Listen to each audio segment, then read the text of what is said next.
بسم اللہ الرحمن الرحیم۔ برادران وقار، برادران اسلام، نبی رحمت صلی اللہ علیہ وآلہ وصحبہ وسلم کے غلاموں، دیوانوں، پروانوں، مستانوں، جیسا کہ بات ہو رہی ہے، اسلام ایک سچا، پکا، اعلیٰ، حسین دین ہے، اس کا کوئی بھی مقابلہ نہیں کر سکتا۔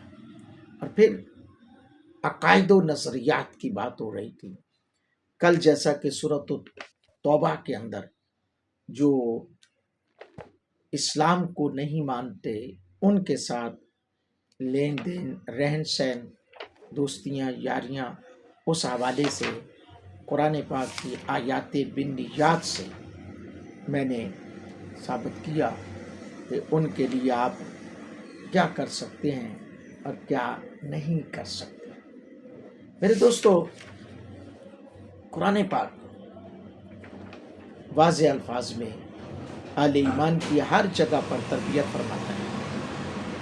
تو آئیے میں آپ کو بتاتا ہوں کہ جو اسلام کو نہیں مانتے، کفار ہیں، قادیانی ہیں، مرزائی ہیں، مرتد ہیں، ان کے بارے میں، ان میں سے کوئی مر جائے، کسی کو اس دنیا سے جانا ہے، وہ چلا گیا، تو اس کے بارے میں کیا حکم ہے کہ اس کی نماز جنازہ یا قبر پہ جانا چاہیے یا نہیں۔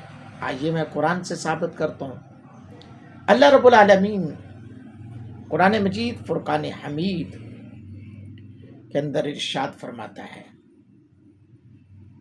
اللہ فرماتا ہے سورۃ التوبہ آیت نمبر ہے 84، 84 نمبر۔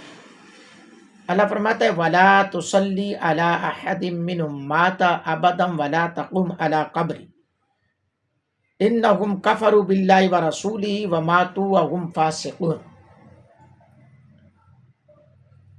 آیت نمبر 84 آپ نے سماعت فرمائے، ترجمہ سنیں۔ اللہ فرماتا ہے ان میں سے کسی کی میت پر کبھی نماز نہ پڑھنا اور نہ اس کی قبر پر کھڑے ہونا، بے شک اللہ اور رسول سے منکر ہوئے اور فاسق ہی میں مر گئے، یہ فاسق ہیں۔ یعنی ان میں سے جو بھی اسلام سے ہٹ کر لوگ ہیں، دین اسلام کو نہیں مانتے، ان میں تمام لوگ ہیں۔ اب دین اسلام کے عقائد میں سب سے بڑا عقیدہ یہ ہے کہ حضور علیہ السلام کے ختم نبوت پر اعتقاد رکھنا، نہیں رکھے گا تو وہ منافق ہے، تو منافق بھی اسی زمرے میں آتا ہے۔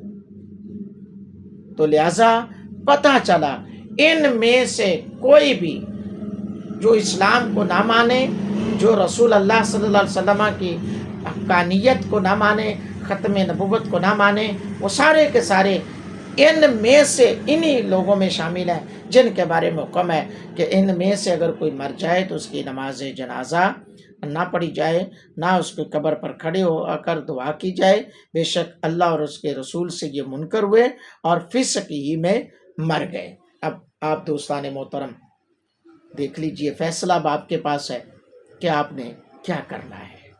فیصلہ آپ کے پاس ہے، آپ کیا کرنا چاہتے ہیں۔ قرآن پاک روک رہا ہے، اگر آپ اس قرآن کے روکنے پر نہیں رکیں گے تو پھر اگر آپ ایسا کام کریں گے تو آپ اپنے ایمان سے ہاتھ دھو بیٹھیں گے، آپ کا ایمان ختم ہو جائے گا۔